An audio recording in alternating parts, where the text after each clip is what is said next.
Greetings, friends. Sharon Johnson here, the director of the Hearthstone Institute, back with another quick video with some ideas on how to add engagement to your program and for folks that you are helping to have a better life, whether they live at home or in some other kind of program.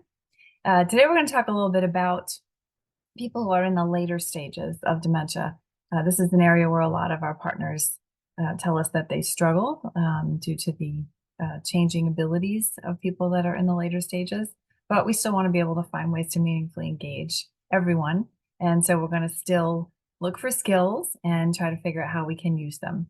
So what we're going to talk about today is a skill, one of those skills, that is called sorting and matching. And this is a skill that we know, based on research, that many people very late into the disease process still retain the ability to match things or to sort things. And so knowing that, we can figure out ways to use that to meaningfully engage them in activities, engagements, all sorts of things. So we're going to share a little PowerPoint here for you so we can have some extra information.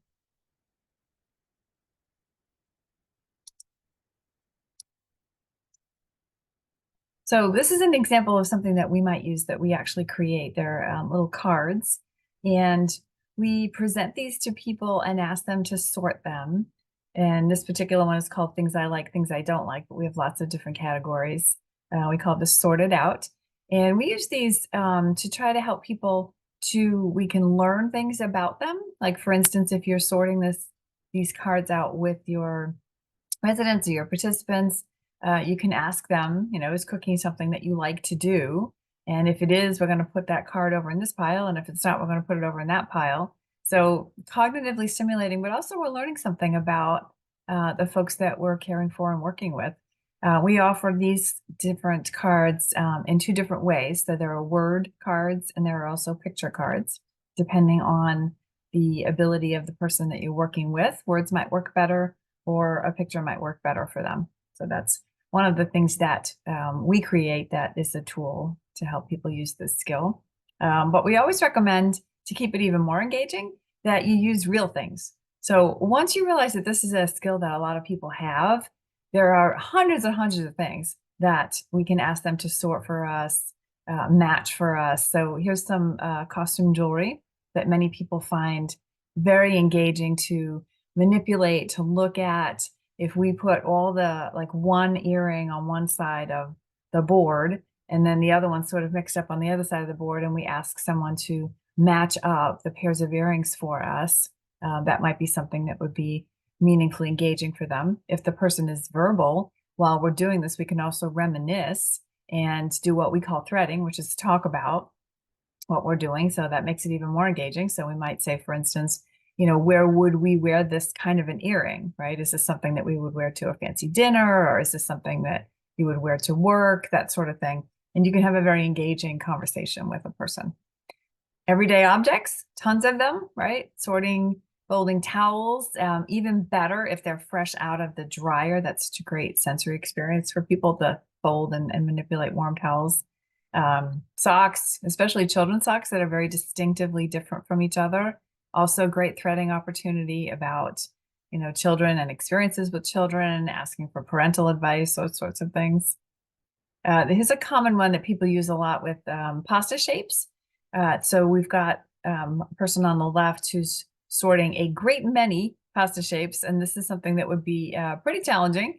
So on the right, if we wanted to make that a little simpler, we could just ask a person to sort a few pieces of pasta and have two very distinct shapes. So that would be a way to switch up the activity. One of the keys to success with this is to keep switching up the complexity of the activity to match the person's skill. So we don't want it to be so easy that they're bored or so challenging that they're frustrated. You have to kind of find that sweet spot right in between. So here's something that we often do if we're working on a project where we need a lot of pictures of flowers. Like, let's say we're going to make a collage. We might ask our families to save magazines that have pictures of flowers in them. And then we ask our residents or our participants in the program to go through the magazines and rip out anything that is a flower. So it's kind of a sorting, is this a flower? Is this not a flower? Kind of sort, right? And that is something that many people can do. Here's a whole bunch of ideas. And once you start thinking about this as a skill, more and more your brain starts going, wow, I can use this, I can use this. So this is just a very short list, but we can have people help us sort, when the mail comes in, is this junk mail? Is this useful mail? A gentleman or men's club, right, might want to sort a pile of nuts and bolts, fishing tackle, lures versus bobbers. I always like to do this and ask people as I'm doing it, when would I use this kind of a lure or a bobber? Is this a lake thing or an ocean thing, that sort of thing? And again, that threading is what makes it more engaging. By the way, with all of these, safety first, right? If we're going to use tackle, we want to take the hooks off. If we're going to use small objects like earrings, nuts and bolts, we want to make sure we're not working with someone who might swallow it. So safety first. Other ideas, silverware into caddies, different kinds of sugar packets, the pasta shapes again. We could start a recycling program, items for a garage sale or a donation, right? We might want to sort that. Very simple sorting would be different kinds of seashells, right? We could do that by color or by size or by rough or by smooth. Old magazines, should we keep them? Should we donate them? There's hundreds and hundreds of things that you can do with your residents or your participants that utilize this skill. So here's an example of how we might increase or decrease complexity in this area of sorting and matching. So if we were going to ask people, like we had a bunch of different kinds of photos of cars, say, someone in the early stages could probably, if they know about cars, could sort the photos into domestic or imported cars, right? That would be difficult for me to sort. Someone in the mid stage, we might want to switch that up to just, is it a Chevy or a Ford kind of a sort? And then someone in the very later stages, it might be just, is this a car or a truck, right? You're using that same skill, but we're adapting it for the person. Another example would be if someone's really interested in baseball, they might be able to sort baseball cards into people who are in the American League or the National League. Difficult sort. Someone in mid-stage might be able to do that with a team that they know and a team that they don't know, right? So Red Sox, Yankees, or whatever team that it's familiar to them. And someone in the late stage might be better off sorting just materials. Like, is this something I would use in a baseball game or a football game or a baseball game or some other kind of sport kind of thing? So you're still using that sort, still cognitively stimulating, still engaging, and we're still threading about these things, talking about them as we're doing it.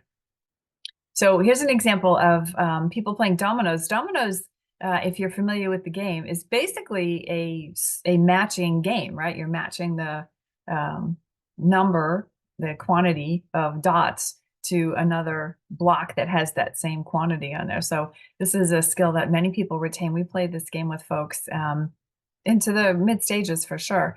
When this gets too complicated, then what we want to do is we just find ways to switch it up a little bit, because people still enjoy the act of playing dominoes or playing cards or whatever in a way, but we're going to change the complexity. So here are some examples with dominoes, right? We could just add a color to it, right? So now we're not just matching the one to the one. You can also say, well, let's match the blue to the blue or the yellow to the yellow. That may be something that's a little easier for folks. We can make those dominoes bigger, right? Because we know that as we age, not because we have dementia, but just because we have older eyes, sometimes they're difficult to see. So I've seen people with dominoes that are, quite large, much easier to see. We could just put them all in the center of the table, right? Instead of playing the game and I get dominoes and you get dominoes, we can pile them all in the center of the table and just put them face up and match them up in any way that makes sense to us, right? Colors or numbers or just pleasing patterns, right? Or we could do the old set them up and knock them down, which is still not necessarily sorting anymore, but still really, really fun and great for fine motor skills. So different ways to adapt that activity. One of the tips, if you're going to ask someone to sort things or match things, is to always give them a template to help them understand where things go. So if we're doing, like, we use a lot of baskets, that sort of thing. So when you're sorting something into things I like, things I don't like, we need a destination for those. We call that a template, something that people will understand that's where that object is going to go. It helps them to focus. So here's a silverware caddy. You might want to put one knife, one fork, and one spoon in the caddy before you ask the person to start this sorting activity, so that it's very clear where things are going. Another key to success is to make sure we're always demonstrating first. Even if you've seen the person do it before, you want to do it with them the first couple of times, or maybe all the way through the activity if they're in the very late stage.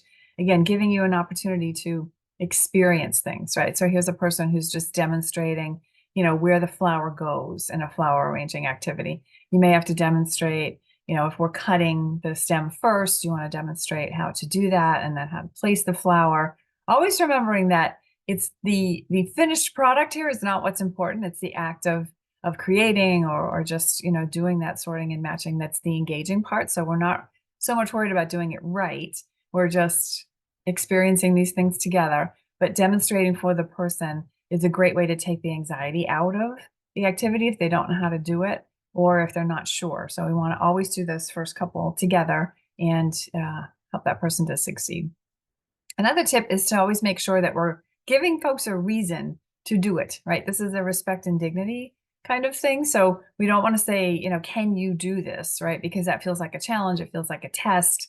It's an invitation to help in some way, right? We're going to learn, like if I'm doing the basic, the cards that I showed you first, it might be, let's learn a little bit about each other and sort through these cards. I'll tell you my opinion. You tell me your opinion.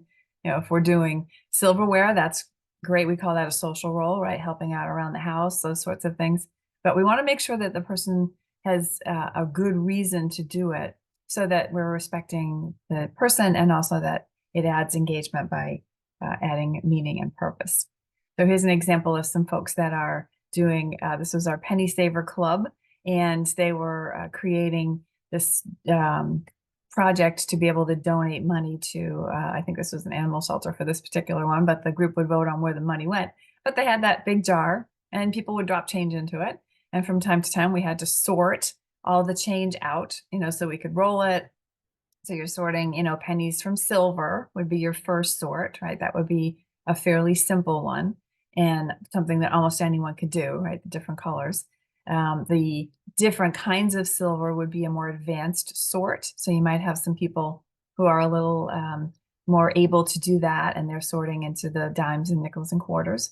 And then maybe a different group of people who are doing the putting the change in bags to go off to be rolled or brought to the bank or whatever. So you're matching those skills to the things that the people are able to do. Highly engaging activity. While we're doing it, we're also sorting, threading and talking about, where the money should go and that sort of thing. So it's a very social activity and having that great celebration there. So that's just something that would build on that basic ability to sort.